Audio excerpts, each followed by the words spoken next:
Duty खत्म हो गई है, मैं खुदा हाफिज जा रहा हूँ, वो फरिश्ता भी चला जाया करता है, इंसान और मायूस हो जाता है। यानी आहिस्ता आहिस्ता करके इंसान की वजूद खत्म की जा रही है इस दुनिया से। अब इंसान और घबराहट में हो रहा है। वो इंसान जो अपनों के बीच में रहा करता था, जिनके पास बैठकर तसल्लियाँ हासिल किया करता था, जिनके पास बैठकर इंसान सुकून पाया करता था, आज वही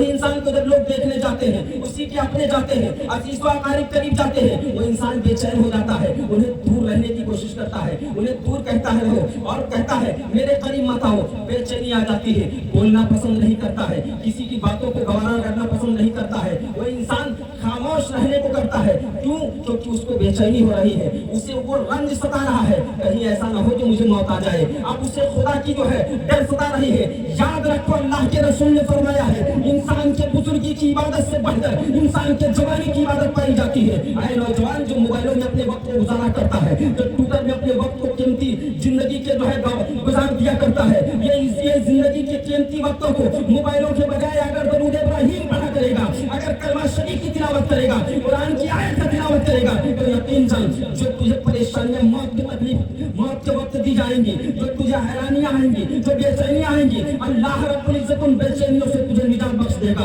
उन परेशानियों से तुझे बचा लेगा। क्योंकि अल्लाह के रसूल सल्लल्लाहु अलैहि वसल्लम को फरमाते हैं कि जब मोमिन की रूह निकाली जाती है तो इस तरह फरिश्ता निकलता है, इस तरह निकलता है कि जैसे कोई मासूम नौनिहाल बच्चे के मुंह के अंदर मां का पिस्तान होता है, बच्चे को थपकियां मां देती है, पिस्तान निकाल लिया जाता है, बच्चा सोता रहता है, उसे खबर नहीं होता है, उसे नींद में ही खोया हुआ होता है। लेकिन अगर तूने जो है दुनिया में गुनाह किया है, अगर तूने जो है हराम को हराम नहीं समझा है, अगर तूने मजलूमों को सताया है, अगर तूने गरीबों को दबाया है, अगर तूने इंसाफ नहीं किया है, अगर तूने हक बयानी नहीं की है, तो जब मौत आती है, जब मौत का फरिश्ता आता है, इस्राईल अलैहिस्सलाम को तस्लीम आएंगे, तेरी रूह को निकालेंगे, तो तेरे जिस्म का हाल ये होगा कि रेशमी कोई दुपट्टा हो और किसी धारदार दरख्त यानी कांटेदार दरख्त पर डाल दिया जाए और उसे खींच लिया जाए। खींचने पर जिसका तो रेजा रेजा हो जाएगा। इसी तरह इंसान की जो है वो हड्डियां रेजा रेजा हो जाती है, जिस्म पस्त हो जाती है, किसी काबिल नहीं बचती है। इसीलिए इंसान इतना परेशान हुआ करता है। कहने का मतलब और मकसद ये है, आज ले उनकी पनाह, आज मदद मांग उनसे, कल ना मानेंगे, कयामत में अगर मानेंगे। नारे तकबीर, नारे रिसालत, मसलके आला हज़रत। बहुत अच्छे। इंसान सोचता है मेरा लिबास अच्छा हो,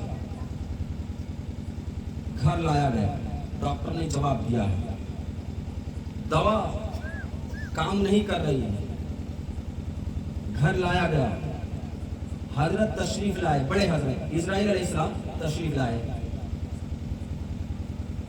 इंसान की रूह को कब्ज किया, लेकर चले गए।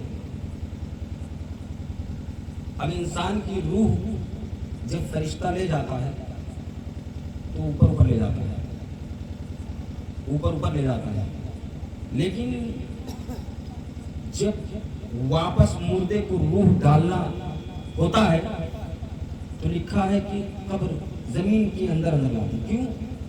क्योंकि ये रूह को नबी कौनैन सल्लल्लाहु अलैहि वसल्लम का दीदार कराया जाएगा, दीदार कराया जाएगा।